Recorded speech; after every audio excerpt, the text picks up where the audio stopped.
బెంగళూరులో జరిగిన రేవ్ పార్టీలో అడ్డంగా దొరికిన నటి Hema Bengaluru flight ticket social మీడియాలో వైరల్ అవుతుంది. ఈ నెల 18న మధ్యాహ్నం 1:55 శంషాబాద్ ఎయిర్పోర్ట్ నుంచి బెంగళూరు వెళ్లింది. ఇండిగో 6E6305 విమానంలో హేమ వెంట కాంతి, రాజశేఖర్ ఉన్నారు. శనివారం మధ్యాహ్నం 3:15 హేమ బెంగళూరు చేరుకుంది. ఇక అక్కడి నుంచి పార్టీ జరిగిన రిసార్ట్ కి హేమ అండ్ కో వెళ్లారు.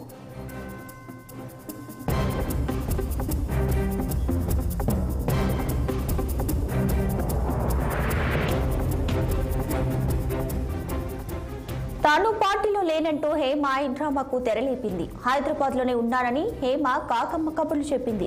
వీడియోలు రిలీజ్ చేసి తన పరువుని తానే తీసుకుంది. రే పార్టీలో తన పేరును కృష్ణవేణిగా చెప్పుకుందని తెలిసింది.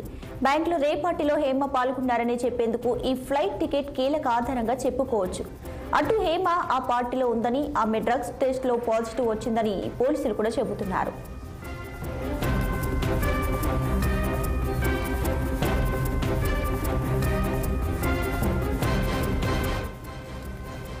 ఇదే విషయానికి సంబంధించి మరింత సమాచారాన్ని మా క్రైమ్ రిపోర్టర్ నిర్మల ఫోన్లో అందించడానికి సిద్ధంగా ఉన్నారు. నిర్మల, చెప్పండి, ముందుగా హేమ ఈ రేవ్ పార్టీ ఏదైతే జరిగిందో దానిలో కృష్ణవేణిగా పేరు మార్చుకుని వెళ్ళింది. ఇప్పుడు కొత్తగా మీ ఫ్లైట్ టికెట్స్ కూడా మనకి దర్శనమిస్తున్నాయి. ఏ డీటెయిల్స్ ఏంటి?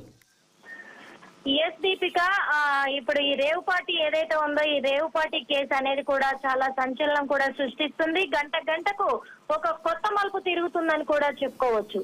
ఎందుకంటే ఇందులో ముఖ్యంగా సినీ తారలే బయటకు వస్తున్నారు కాబట్టి వీళ్ళదే హాట్ టాపిక్ గా మారుతుందని కూడా చెప్పుకోవచ్చు. అంతేకాదు ఈ హేమ, సినీ నటి హేమ ఎవరైతే ఉన్నారో హేమ ఆల్రెడీ ఆదివారం రోజు నైట్ జరిగిన ఈ రేవ్ పార్టీలో పాల్గొన్నది అని సోమవారం రోజే వెల్లడించారు పోలీసులు అయితే. కానీ ఆ మాటలను తను బుకాయించి అవి కొట్టిపారేసేలాగా కూడా లేదు, నేను అక్కడ లేను, నేను హైదరాబాద్ లో ఉన్నాను అని చెప్పేసి కూడా ఒక వీడియో రిలీజ్ చేయడం కూడా జరిగింది.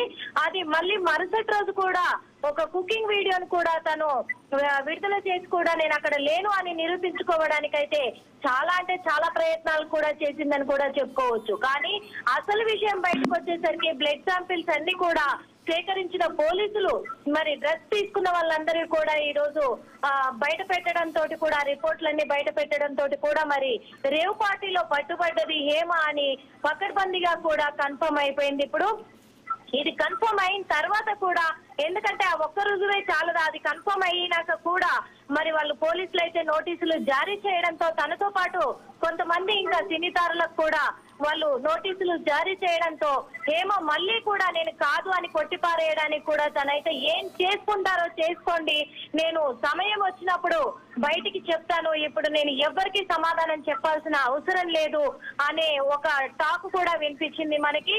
కానీ ఇప్పటికి పోలీసులకు కూడా మళ్ళీ సవాలు విసురుతుంది అనిపించేలాగా హేమ తను నటిస్తుంది అనేది అందరికీ అర్థమవుతుంది. కానీ పర్టికులర్ గా చూసుకుంటే ఇప్పుడు హేమ బెంగళూరు వెళ్ళిన టికెట్లు కూడా బయటికైతే రానే వచ్చాయి. మరి మే 18న బెంగళూరు వెళ్ళినట్లుగా కూడా టికెట్లు అయితే బయటికి వెల్లడించారు పోలీసులు.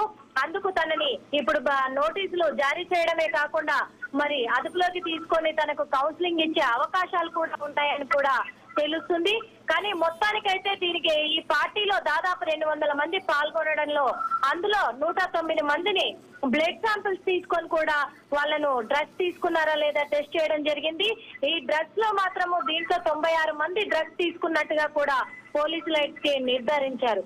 ఈ 98 మందిలో కూడా మొత్తము అందులో చాలా వరకు తెలంగాణ తెలుగు రాష్ట్రాల వాళ్ళే ఉన్నట్టుగా కూడా పోలీసులు చెప్తున్నారు. అందులో కొంతమంది సినీ ప్రముఖులు, రాజకీయవేత్తలు, వ్యాపారవేత్తలు కూడా ఉన్నట్టుగానైతే పోలీసులు, బెంగళూరు పోలీసులు అయితే వెల్లడించారు. ఇప్పుడు ఈ కేసును మరి క్రైమ్ బ్రాంచ్ కి అయితే అప్పచెప్పడం కూడా జరిగింది. Deepika. Right Nirmala, thank you.